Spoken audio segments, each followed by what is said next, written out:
اعوذ باللہ من الشیطان الرجیم بسم اللہ الرحمن الرحیم۔ ناظرین گرامی السلام علیکم۔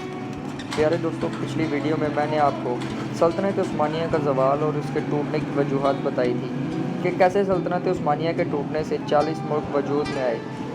لیکن دوستوں 1922 میں ترکی پر 100 سال تک کے لیے کچھ شرائط لاگو کر دی گئی تھی جو کہ 2023 میں ختم ہو رہی ہیں۔ میں آج آپ کو انہی شرائط کے بارے میں بتاؤں گا۔ یہ وہ شرائط تھی جنہوں نے ترکی کو باندھ کر رکھ دیا تھا۔ تو آئیے ذرا دیکھتے ہیں وہ کیا شرائط تھی۔ تو سلطنت کی ذاتی املاک پہ قبضہ کر لیا گیا اور سلطان کو مقبضر کر دیا گیا۔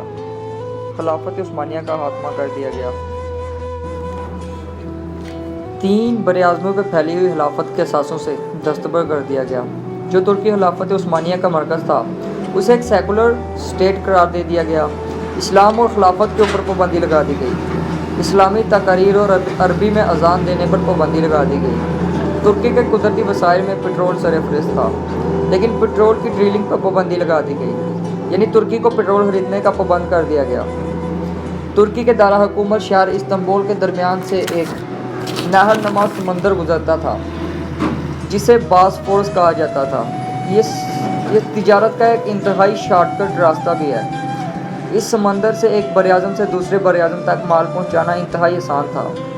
ترکی پر جو پابندیاں لگائی گئی ان میں ایک یہ بھی تھا کہ باسفورس کو عالمی سمندر قرار دے دیا جائے اور اس سمندر سے گزرنے والے کسی بھی بحری جہاز سے ترکی ٹیکس وصول نہیں کر سکے گا۔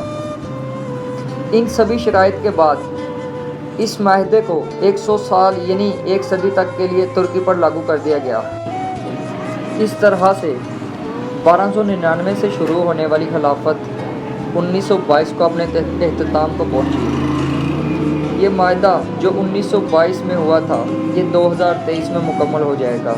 آپ دیکھ رہے ہوں گے کہ پچھلے کچھ سالوں سے طیب اردوغان ترکی کے لیے نمایاں کام کر رہے ہیں اور سارے یہود و نصارہ ایک سٹیج پہ اکٹھے ہو چکے ہیں۔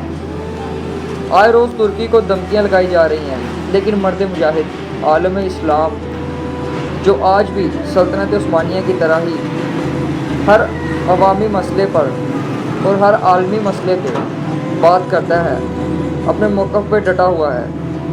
پیارے دوستوں، آنے والے 10 سال میری، آپ کی اور ہم سب کی زندگی کے انتہائی اہم سال ہوں گے۔ انشاءاللہ دنیا میں اتنی بڑی تبدیلی آئے گی کہ آپ سوچ بھی نہیں سکتے۔ اب یہ آپ کے اوپر ہے کہ آپ اس تبدیلی کا شکار ہونا چاہتے ہیں یا اس تبدیلی کا حصہ بننا چاہتے ہیں۔ ترکی میں چند سال پہلے امریکہ کے کہنے پہ فوجی بغاوت ہوئی تھی جسے ترک عوام نے ناکام بنا دیا۔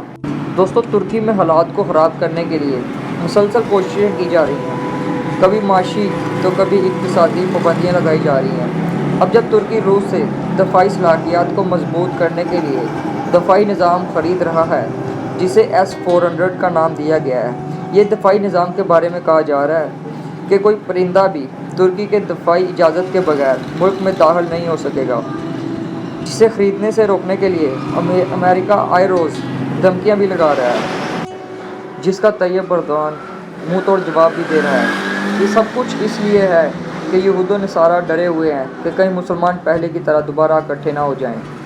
دوستو، اگر آپ غور کریں تو آپ کو پتہ چلے گا کہ طیب اردوغان اور پاکستانی لیڈر عمران خان کی بات سے محسوس ہوگا کہ وہ مسلمانوں کو جوڑنے کی بات کر رہے ہیں۔ طیب اردوغان بھی یہی کہتے ہیں کہ 2023 کے بعد ترکی پہلے جیسا ترکی نہیں رہے گا، اور یہی بات مشرقین کو تنگ کر رہی ہے۔ دوستو، 2023 کے بعد ترکی باسفورس سے گزرنے والے ہر جہاز سے ٹیکس وصول بھی کرے گا اور اپنی زمین اور دوسرے ممالک میں آئل پر انویسٹمنٹ بھی کرے گا، اور انشاءاللہ ترک سلطان جنہیں ترک سے ملک بدر کر دیا گیا تھا ملک واپس آ جائیں گے۔